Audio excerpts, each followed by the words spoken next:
Assalamualaikum warahmatullahi wabarakatuh. Perkenalkan, nama saya Urmita Dwi Safitri dengan NIM 2115050101029. Di sini saya akan menjelaskan terkait metode interpolasi, terdiri dari 4 metode yang bisa digunakan dalam menganalisis data spasial. Yang pertama yaitu metode Thiessen. Pada metode Thiessen ini dikenal sebagai metode polygon Thiessen atau metode polygon Voronoi yang biasanya digunakan untuk menginterpolasi data spasial di atas permukaan.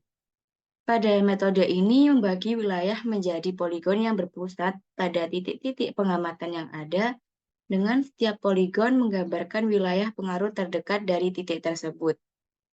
Metode interpolasi Thiessen ini memiliki keunggulan dalam menangani data spasial yang tersebar dan dapat menghasilkan hasil yang lebih akurat di sekitar titik pengamatan. Metode ini tidak memperhitungkan pengaruh jarak antara titik pengamatan, sehingga tidak cocok untuk data yang sangat heterogen atau ketika ada pengaruh spasial yang signifikan dari titik pengamatan yang jauh. Untuk metode yang kedua yaitu metode IDW, merupakan suatu teknik interpolasi yang memperhitungkan adanya hubungan letak ruang atau jarak dan merupakan kombinasi linier atau harga rata-rata terbobot dari titik data yang ada di sekitarnya. Metode IDW ini merupakan metode konvensional yang memperhitungkan jarak sebagai bobot. Jarak yang dimaksud yaitu jarak atau dalam bentuk datar dari titik data yaitu berupa sampel terhadap blok yang akan diestimasi. Jadi semakin dekat jarak antara titik sampel dan blok yang akan diestimasi, maka semakin besar bobotnya. IDW juga disebut sebagai metode interpolasi yang memperkirakan suatu variabel pada lokasi yang tidak diketahui menggunakan rata-rata tertimbang dari data yang diketahui di sekitar lokasi yang tidak diketahui. Untuk metode yang ketiga yaitu metode Kriging. Metode interpolasi Kriging biasanya dikenal sebagai metode Kriging spasial yang merupakan salah satu teknik yang digunakan untuk menginterpolasi data spasial. Metode ini menggabungkan prinsip geostatistik dengan konsep variogram untuk memperoleh estimasi yang optimal dari nilai-nilai di lokasi-lokasi yang tidak diamati. Pada metode interpolasi Kriging ini biasanya digunakan dalam analisis spasial, contohnya seperti pemetaan geologi, pemetaan hidrologi, dan perkiraan cuaca. Keunggulan dari metode ini yaitu mampu memperhitungkan struktur spasial data dan memberikan hasil yang akurat. Namun pada metode ini membutuhkan alat analisis variogram yang cermat dan komputasi yang intensif, sehingga membutuhkan pemahaman yang baik tentang konsep geostatistik. Untuk metode yang terakhir, yaitu metode spline, metode interpolasi spline adalah salah satu teknik yang digunakan untuk menginterpolasi data dengan menggunakan fungsi spline. Spline merupakan fungsi matematika yang terdiri dari serangkaian segmen polinomial yang saling terhubung secara mulus di titik-titik pengamatan. Metode interpolasi spline ini sering digunakan dalam analisis data kontinu seperti pada data spasial atau data berkelanjutan dalam satu dimensi. Keunggulan metode spline ini yaitu kemampuannya untuk menghasilkan hasil yang mulus dan berkelanjutan dengan memperhitungkan sifat interpolasi yang halus. Tetapi metode ini dapat menjadi susah atau rumit dan membutuhkan perhitungan yang intensif terutama ketika jumlah titik pengamatan atau spline yang kompleks digunakan. Dari keempat metode tersebut sudah dijelaskan. Baik, untuk selanjutnya kita langsung ke praktik pembuatan dengan menggunakan ArcGIS. Baik, untuk langkah selanjutnya yaitu kita buka data curah hujan yang sudah kita punya. Di sini saya menggunakan data curah hujan Kebumen dengan jumlah stasiun di kecamatan tersebut yaitu 5 stasiun. Di sini kita save terlebih dahulu, save as. Kemudian kita pilih lokasinya untuk menyimpan data tersebut. Kita simpan terlebih dahulu. Nah, di sini kita ubah menjadi CSV UTF-8, delimit supaya bisa di-convert ke ArcGIS. Kita save. Kita save terlebih dahulu. Nah, untuk selanjutnya kita buka ArcGIS. Kita buka ArcGIS-nya.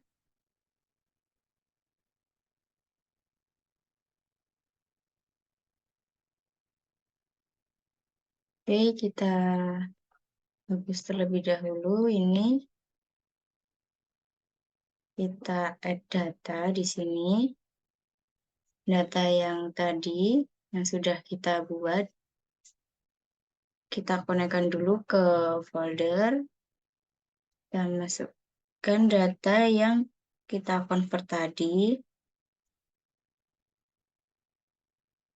Nah, di sini sudah masuk. Kalau tidak dirubah menjadi CSV, tidak bisa di-convert ke dalam ArcGIS. Kita add. Yang ini kita remove saja. Kemudian kita display X dan Y data. Sini kita masukkan curah hujan. Untuk koordinatnya, kita menggunakan UTM 1948. Oke, di sini sudah selesai. Kita klik OK. Kita tunggu.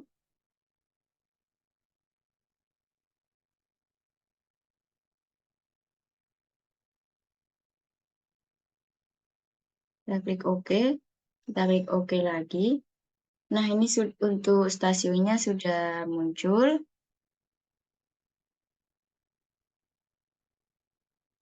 Kita remove saja yang sudah. Kemudian kita ke ekspor data. Kita ekspor dengan nama ekspor output saja, tidak usah kita ganti. Kemudian kita save, kita OK. Yes. Nah, di sini sudah diekspor, di sini kita remove saja. Oke, di sini dari titik stasiunnya sudah terlihat. Selanjutnya kita lanjut ke add data. Kita menggunakan administrasi kecamatan. Kita add data di dalam sini.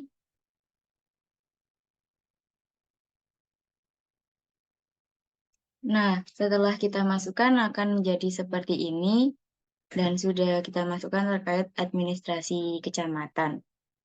Untuk langkah selanjutnya yaitu kita masuk ke metode interpolasi yang pertama, yaitu metode interpolasi Thiessen. Kita masuk ke search.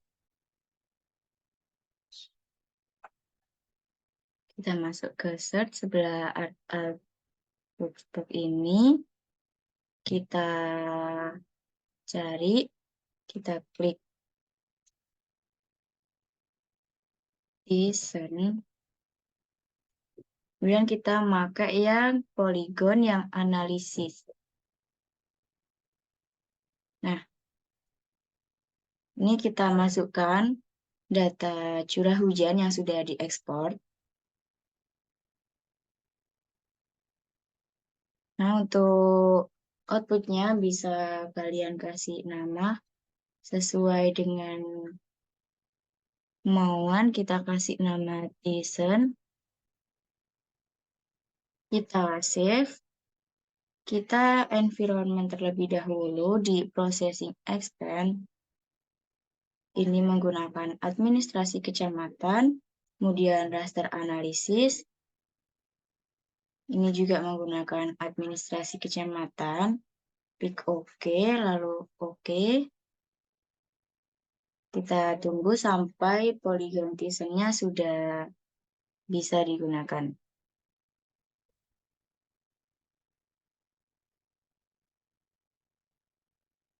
Nah, ini sudah selesai terkait polygontism-nya. Untuk administrasi kecamatan kita jadi hollow saja biar jelas. Untuk tismnya juga kita hollow. Nah, ini sudah kelihatan dan setiap stasiun dibagi sesuai dengan luasan dan wilayah masing-masing. Untuk selanjutnya, setelah kita ke Polygon Tizen, kita klik Polygon Tizen dengan tujuan supaya untuk garis-garisnya ini tidak berada di luar terkait kecamatan Tizen tersebut. Kita klik Polygon Tizen. Untuk inputnya kita masukkan curah hujan. Untuk inputnya kita masukkan Tizen terlebih dahulu. Untuk klik fiturnya kita masukkan administrasi kecamatan. Untuk penyimpanannya bisa diatur. Klik Tizen. Kita save. Kemudian environment. Sama seperti tadi. Ini menggunakan administrasi kecamatan. Raster analisis. Tetap administrasi kecamatan. Kita oke, lalu oke. Kita tunggu sampai prosesnya selesai. Nah, ini sudah selesai. Jadi untuk klip ini tujuannya supaya tisennya itu hanya berada pada dalam kecamatan tersebut. Seperti ini. Kita hollow saja biar kelihatan. Kemudian untuk selanjutnya, untuk metode tisen ini bisa kita lihat. Kita open attribute table. Nah, di sini kan masih belum ada terkait luasan. Nah, di sini kita bisa menggunakan luasan dari tisen tersebut. Kita masuk ke join and relate, kita join. Kemudian di sini kita masukkan FID. Di sini kita masukkan curah hujan. Di sini FID oke, kita oke. Nah, kita open attribute table lagi. Nah, seperti ini sudah ada. Jadi di sini kita bisa melihat untuk pada stasiun yang pertama, yaitu stasiun Kabayan. Ini memiliki curah hujan yaitu 487 pada tahun 2016. Oke, sudah selesai. Baik, untuk selanjutnya kita lanjutkan. Ini kita hilangkan dulu terkait birunya. Nah, oke. Tuh, selanjutnya karena kita sudah mengetahui luasan dari masing-masing curah hujan, kita mengetahui berapa curah hujannya. Untuk selanjutnya kita masuk ke metode yang kedua, yaitu kita menggunakan metode IDW. Kita masuk ke Artbox, kita ke Spatial Analysis Tool, kita ke Interpolation. Di sini ada IDW. Sebelumnya yang clip Tizen kita matikan terlebih dahulu. Kita masuk ke IDW. Untuk IDW-nya, input point-nya kita masukkan curah hujan.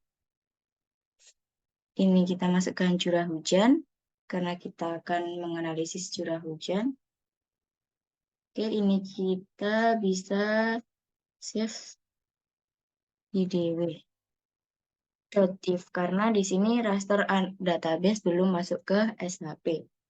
Kita save, kita environment, sama seperti tadi. Di processing extend, kita gunakan administrasi kecamatan. Di raster analisis, kita menggunakan administrasi kecamatan juga. Kita oke, lalu kita oke lagi. Kita tunggu sampai prosesnya selesai. Nah, seperti ini untuk IDW ini membagi wilayah sesuai dengan luasan dari wilayah tersebut. Kita nolkan saja biar terlihat jelas. Seperti ini untuk IDW. Baik, ini sudah selesai terkait proses IDW. Yang selanjutnya kita kontur terkait curah hujan yang ada di IDW tersebut. Kita klik di sini, kontur. Kita menggunakan spasial analisis. Yang kontur spasial analisis, kita akan mengkontur terkait IDW. IDW yang sudah kita lakukan tadi, ini bisa di rename, kita save. Untuk kontur interval ini bisa terserah dari kalian mau berapa saja untuk interval dari setiap garis. Di sini saya menggunakan 25.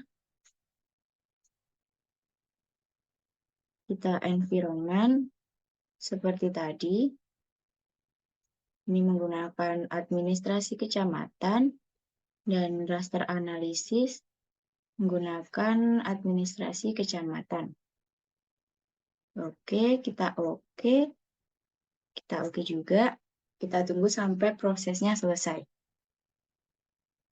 Nah, untuk kontur ini seperti ini, yaitu membagi setiap wilayah ini dari garis sini ke sini tuh berarti 25 cm dengan 25 cm dan seterusnya dengan kelipatan 25 cm.